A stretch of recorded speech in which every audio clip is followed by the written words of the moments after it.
प्रसिद्ध अभिनेत्री ईशा केसकर व प्रसिद्ध अभिनेता ऋषी सक्सेना मराठी इंडस्ट्रीतील लोकप्रिय जोडी आहे। दोघांच्या नात्याला 9 वर्षे झाली असून दोघेही लिव्ह इन रिलेशनशिपमध्ये राहत आहेत। या जोडीची प्रेम कहाणी खूपच खास आहे। हल्ली अनेक जोडपी लग्नापूर्वी लिव्ह इन रिलेशनशिपमध्ये राहणं पसंत करतात, तर काही जण लग्न न करता लिव्ह इन मध्येच राहण्याचा निर्णय घेतात। यापैकीच एक म्हणजे मराठी इंडस्ट्रीतील लोकप्रिय कपलपैकी एक असलेली ईशा केसकर व ऋषी सक्सेना ही जोडी।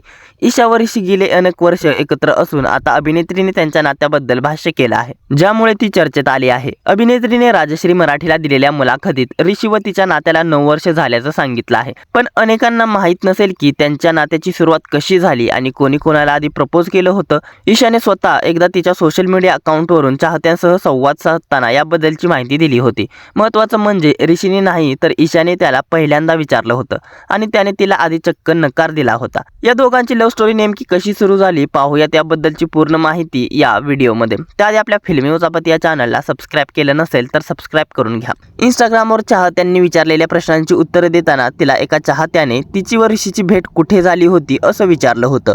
अभिनेत्रीने यावेळी पहिल्यांदा ऋषीला ती झी मराठीवरील चला हवा आहे उद्या या कार्यक्रमाच्या सेटवर भेटली होती असं सांगितलं।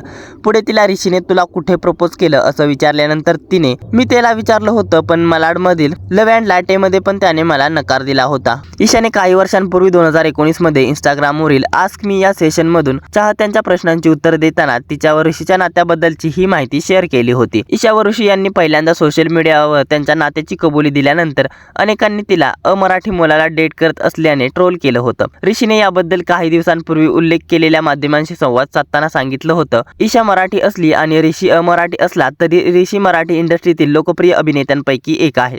त्याने आतापर्यंत विविध भूमिका साकारत प्रेक्षकांच्या मनात कायमचं घर केलं आहे। मराठीसह तो हिंदी मालिकांमध्ये देखील काम करतो, तर त्याने मराठी चित्रपटात देखील काम केलं आहे। दरम्यान ईशानेही आतापर्यंत काही मालिकांमध्ये मुख्य नायिकेच्या भूमिका साकारल्या आहेत, तर तिने चित्रपटांमध्ये देखील महत्त्वपूर्ण भूमिका साकारत विविध माध्यमातून प्रेक्षकांचं मनोरंजन केलं आहे।